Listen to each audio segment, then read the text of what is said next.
இப்படி 24 மணி நேரம் போனே நோண்டிக்கிட்டு இருக்காம நான் கொஞ்ச நேரம் உட்காந்துருக்கேன், என்கிட்ட கொஞ்சம் பேசுங்க.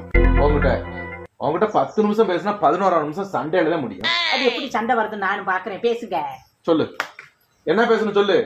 சொல்லு, முடிக்காம சொல்லி தொலை. எதுக்குங்க இப்படி பேசுறீங்க? இப்படி பேசினா எப்படிங்க பேச மனசு வரும்? பேச வந்ததே மறந்து போயிரும் போலங்க. குணமா பேசி பழகுங்க. என் குணமே அப்படித்தான், நீ சொல்ல வந்ததை சொல்லு.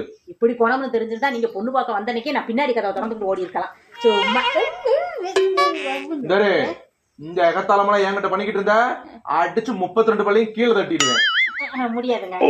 முடியாதா? முடியாதுங்க. ஏய், பாவம் பார்த்து பல்ல உடைக்க மாட்டேன்னு நினைச்சிட்டு இருக்கிறியா? நீங்க பல்லெல்லாம் உடைப்பிய, ஆனா 32 வராதுன்னு சொன்னேன். 28 தான் இருக்கு. இந்த 4 பல்ல 2 வாரத்துக்கு முன்னாடி தானே பறிச்சுட்டு வந்தா. சுத்த பல்லா போய் அதுக்கு கரெக்டா இருக்கணும்ல. 32 முடியாதுல்ல.